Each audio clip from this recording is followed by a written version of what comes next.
The year is 1662. A young Portuguese princess has just become the Queen of England by marrying King Charles II. She crosses the Atlantic Ocean, leaves her homeland behind, and arrives at the English royal court for the very first time. She is exhausted, she is overwhelmed, and after the long voyage, the first thing she asks for, the one comfort she wants more than anything, is a cup of tea. And the entire English court freezes. Tea? What on earth is tea? Servants scrambled, advisors were questioned.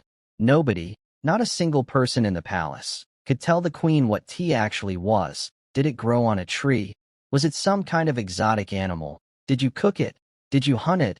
The queen went to bed that night without her tea, and nobody in England could figure out how to get it for her. Now here is what makes this story absolutely wild. Fast forward just 180 years. Barely a blink in the sweep of history, and Britain had somehow become one of the most passionate tea-drinking nations on Earth. The British were consuming over 100 million cups of tea every single day. They fought not one but two wars over it. More than 5,000 people lost their lives in conflicts directly connected to tea, a drink that nobody in England could even identify in 1662 had become the nation's defining symbol, its cultural backbone. And the British would go on to spread the habit of drinking tea to nearly every corner of the world. So the real story of tea is something you almost certainly have never heard before, and most people in the West assume the British invented tea. And honestly, given how obsessively Britain promoted it, that is a reasonable assumption. But the truth is almost the opposite. There was actually a period when the British had absolutely no knowledge that tea even existed. Their national drink was coffee. Tea was completely foreign to them. The real origin story takes us back roughly 5,000 years to ancient China. Around 3,000 years before the birth of Christ, the story as it has been passed down through generations goes something like this. A man was boiling water outdoors. A strong wind was blowing that day. And as often happens when you are outside near trees, a small leaf broke free from a nearby branch and drifted down into his pot of boiling water. He watched the water slowly begin to change color from clear to a warm reddish-brown tint. Curious, he dipped in a small taste, and something unexpected happened. The liquid was pleasant, refreshing, aromatic. There was something about it that made him feel more alert and at ease all at once. That accidental discovery, one leaf, one pot of boiling water, one curious man, is where the story of tea begins. The practice spread slowly across China. People began experimenting with leaves from the same plant, steeping them intentionally, refining the process. Over centuries, tea wove itself into the fabric of Chinese daily life, and it was not just a pleasure drink. Ancient Chinese medical texts, some written 600, 700, even 800 years ago, include detailed passages on the health benefits of tea. Physicians prescribed it for digestion, for mental clarity, for cleansing the body of impurities. Tea occupied a place in Chinese culture very similar to the role honey plays in natural medicine traditions around the world, a gift from nature, good for the body and the spirit. For centuries, China was the only place on earth where tea existed. The rest of the world had no idea. The first people to carry tea beyond China's borders were not merchants or explorers. They were Buddhist monks. As Buddhism spread from China into Japan and across other parts of Asia, monks traveled with it, and they brought tea along. Partly for practical reasons, because a warm, stimulating drink was useful during long meditation sessions and religious ceremonies when they needed to stay focused and alert, and partly as a thoughtful gift to offer fellow monks and communities they visited along the way. Tea was lightweight, easy to carry, and at the time not extravagantly expensive.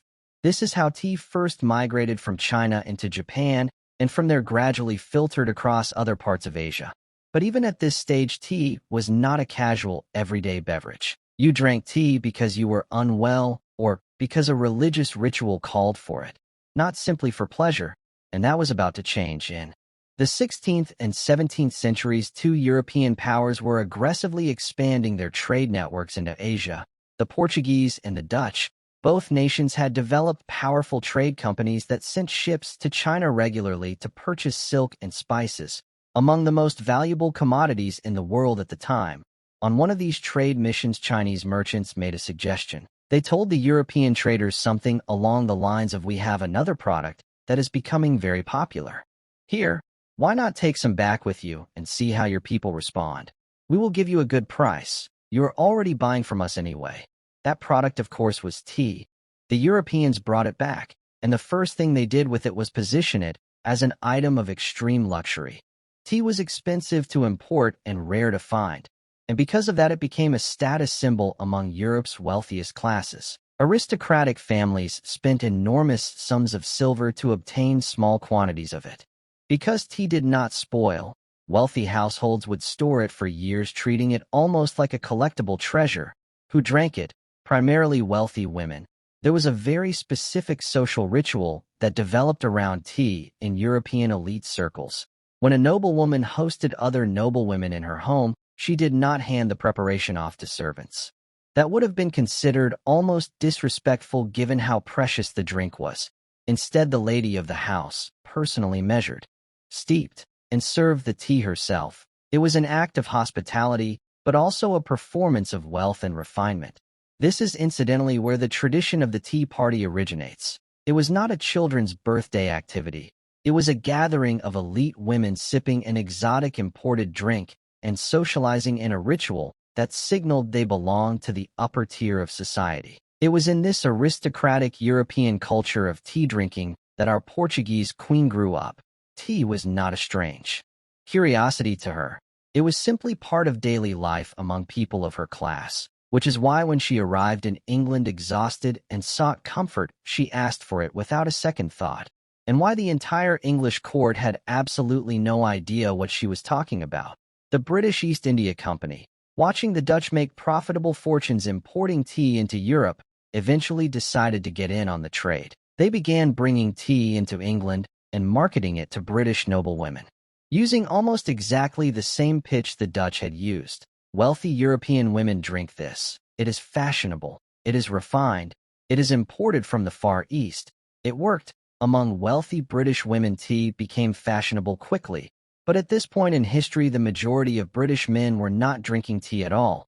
Their drinks of choice were coffee and beer, and both created serious problems. Coffee, while popular, was genuinely difficult to prepare by the standards of the time. Grinding the beans into usable powder was a laborious, time-consuming process. Workers could not simply make a quick cup. Beer and ale, on the other hand, were far too easy to drink. The problem was not preparation. The problem was that they made you drunk, and a factory floor filled with intoxicated workers in the middle of the workday is a productivity nightmare. Factory owners across Britain were losing money and efficiency because their workers were consuming alcohol throughout the day. Then someone made an observation that would change everything. Factory owners noticed that the women in elite circles were drinking something that seemed to do the opposite of beer: hot water steeped with leaves, easy to prepare quickly, and instead of dulling the mind, it seemed to sharpen it. People who drank it seemed more alert, more focused, more energized. What if workers drank this instead? And there was one more key insight. When you added sugar to tea, the energy boost was even more significant. Sugar provides a rapid energy source. Tea provided the alertness. Together they created something that was both pleasant and functionally useful for working people doing physical labor all day. Factory owners began actively encouraging tea consumption among their workers, and gradually working-class men, the backbone of Britain's industrial economy, started drinking tea. For a while, tea had carried a stigma of being a women's drink. It was delicate. It was associated with aristocratic ladies at their parlor parties. It was not something a hard-working man did. But once people started seeing large, physically powerful factory workers doing demanding manual labor for hours on end drinking tea and performing better because of it, that stigma evaporated almost overnight. If the toughest workers in Britain drank tea, then tea clearly was not soft. It was practical. It was smart. From there, the adoption was rapid and total. Tea moved from the parlors of noblewomen to the kitchen tables of ordinary British families, men and women alike. And once that happened, the demand did not just grow, it exploded. When the British government recognized just how deeply tea had embedded itself in everyday life, They did what governments throughout history have reliably done when they identify something people desperately want. They taxed it heavily. Tea was already expensive to import. After government taxes were added, the cost became prohibitive for many ordinary working families who had come to depend on it. And so predictably a black market emerged. Smugglers began bringing tea into Britain illegally, primarily through Portugal and other parts of continental Europe. The smuggled tea was dramatically cheaper, but it came with a serious problem. Nobody could verify what was actually in it. To maximize their profits, smugglers began cutting the tea with other substances, other plant leaves, grass, dried material from entirely different plants that had been colored to look like tea leaves. Some of these adulterants were harmless, some were not. People began getting sick, some died. The tea they thought they were drinking was poisoned by the very people selling it to them. At the height of this crisis, historians estimate that as much as half of all the tea being consumed in Britain was smuggled, adulterated, or outright fake. Half. It was essentially the same dynamic we see in illegal drug markets today. When something is too expensive and criminalized, desperate consumers turn to unregulated suppliers who have every incentive to cut corners. And the consumer pays the price, sometimes with their health, sometimes with their life. Meanwhile, China had noticed something significant. Britain's appetite for tea had become enormous, and China still held a complete monopoly on tea production. Every leaf that ended up in every British cup had come from China. There was no other source. Up to this point, the British East India Company had been trading goods for tea.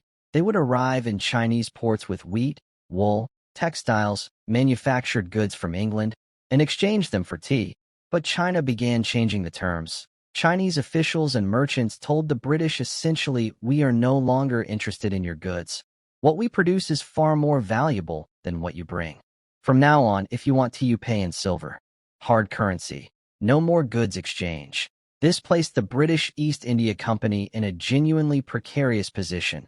Their business model and the social stability of millions of British people who now depended on their daily tea was threatened by a single policy shift in China. And the East India Company's response to this problem was one of the most morally catastrophic decisions in the history of commerce. The company already had deep operations in India, in Bengal, Bihar, Assam, and other regions. They controlled vast amounts of agricultural land and had enormous power over local farmers. And here is what they decided to do. They forced Indian farmers on land the company controlled to stop growing food crops. No more rice, no more lentils, no more grains to feed families. Instead, these farmers were compelled to grow opium. The company grew opium in India, then shipped it to China not through official trade channels, but through smuggling networks and Chinese criminal organizations.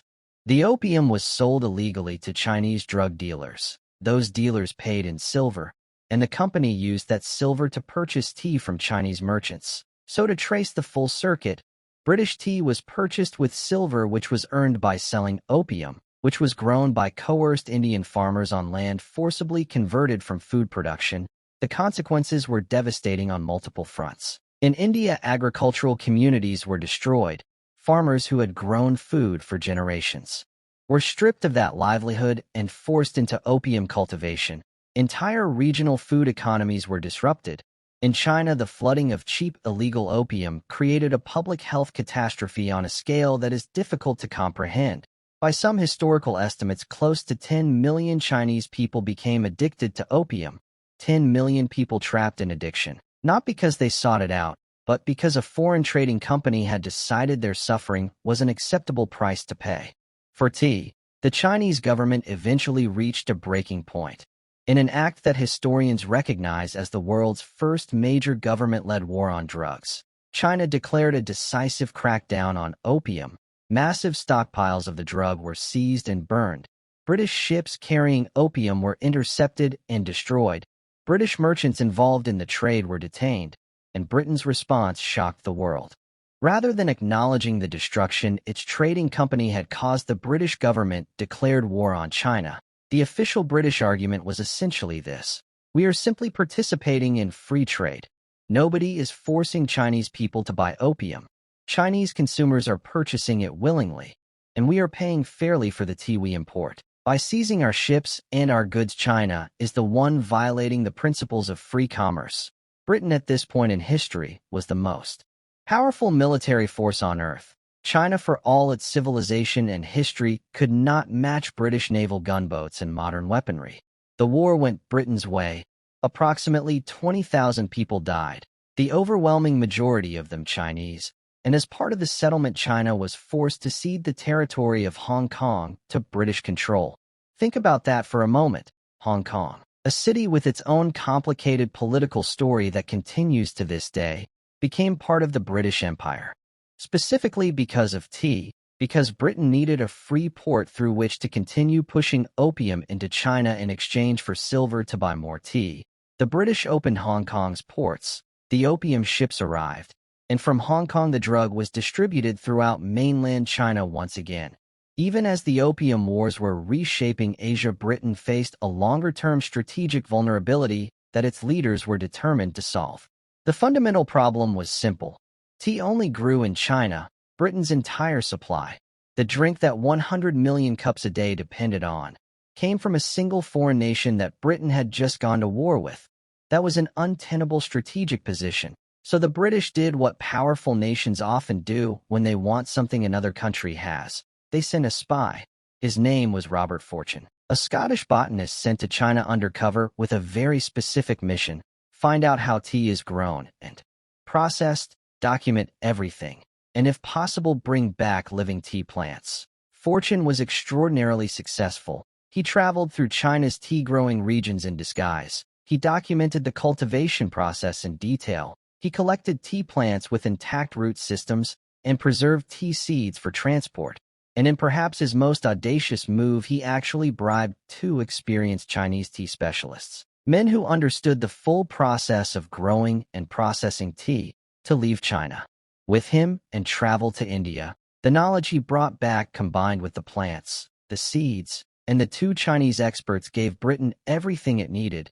Tea cultivation began in Assam in northeastern India and in what is now Sri Lanka, both regions under British colonial control at the time. The East India Company made a triumphant public announcement.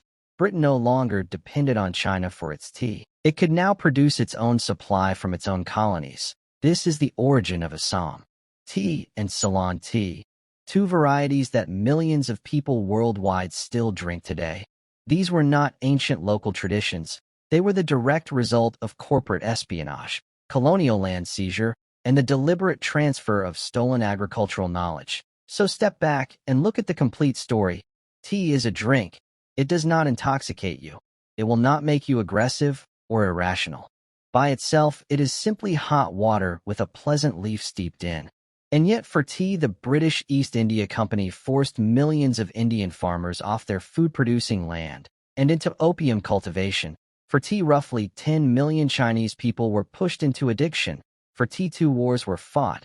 For tea, approximately 5,000 people were killed in direct conflict, with another 20,000 dying in the Opium Wars alone. For tea, a Chinese imperial dynasty was destabilized and eventually collapsed. For tea, Robert Fortune committed what would today be considered corporate espionage on a grand scale and was celebrated for it. For tea, Hong Kong was seized by a foreign empire and would not return to Chinese governance until 1997. And for tea, the economic and agricultural landscape of India was reshaped in ways whose effects lasted well into the 20th century. The next time you pick up a tea bag, whether it says Assam or Ceylon or anything else, you are holding something with a much longer and darker history than the clean printing on the package suggests. And the story does not end here. Tea's reach extends even further, all the way to the founding of the United States. The relationship between Americans and tea is its own complicated chapter in this history, and it played a direct role in American independence. You know the event, but you might not know the full story behind it. If you want to hear how tea connects to American independence, leave a comment below, because trust me, that story is just as surprising as everything you just heard.